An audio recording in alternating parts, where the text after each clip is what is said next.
جنہیں محرم سنائے بیٹھے ہو علی دی مستورہ دے پاس دیکھ کے آدھی بیٹھی ہے دیکھو دیکھو جنہ دیکھیو جو سونے جوان ہوں میں انہوں کو شام کوئی نہیں دے سکتا مرحبا مرحبا کتو آوے گی وجہ مجمع کہتے حیال لوگ ہے بیٹھے ہو بھلاو اکبر کی تیاری کروانا دے سونے سونے جوان ہمیں انہاں کو شام کوئی نہیں لے سکتا سارے جوانوں کا تبادلہ ہو گئے لیکن کچھ ہے جیدے واسطے میں آئی ہوں اکبر دے جنگ تو نہیں دکھائی عباس آدھے جتنے بھی جوان ہیں نا انہاں چو کوئی اکبر دے نال نہیں لڑ سکتا اکبر دے نال یا میں لڑ سکتا یا بابا علی لڑ سکتا ہے بی بی آدھی وہ فارق والی جنگ دکھا تنی فارق والی جنگ دے میں کو اندازہ تھی میں جو میں کہنے بڑے بہادر بھی ہو گئی شاباش معرفت لفظ درونا لاؤ بلوئی میں انتظار بیٹا مقاعدہ پیا جب تیری آنکھ رکے نہیں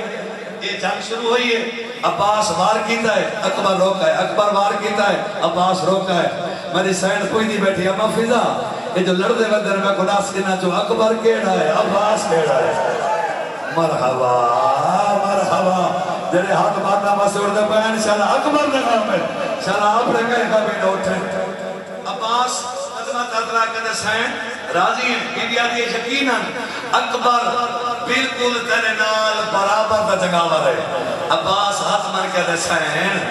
نراز نہ تھی ہیں اکبر تے میرے وچ فرق ہے بی آدھی کیڑا فرق ہے عباس آدھا جنہ باب علی تے میرے فرق ہے انہیں اکبر تے میرے فرق ہے بی بی آدھی وہ فرق علی جنگ دکھا میں کو پتہ لگے جو میں کہنے والے بہادر پیو دی دھیا فرق علی جنگ شروع تھی ہے اکبر وار کیتا ہے عباس روکا ہے مولانا غلام حیدر کلو سے فرمینے ہیں عباس وار کیتا ہے اکبر تو رکا نہیں نیزہ سینے دے ریڑے آئے میری سینڈ تو کرسی چھٹی ہے اور جب مٹورن لڑا نہیں آدھا جب ماتم کر سکتے ہو امیر ربڑے بیٹھے ہو تو نیزے دی جوج دے آن کے ہاتھ رکھس جاتی عباس سنان کے مارے غائر نہیں تدہ اپنا فترین مرحبا بلا ہوئے تو ستا امتحان دے نیزے کرو پائے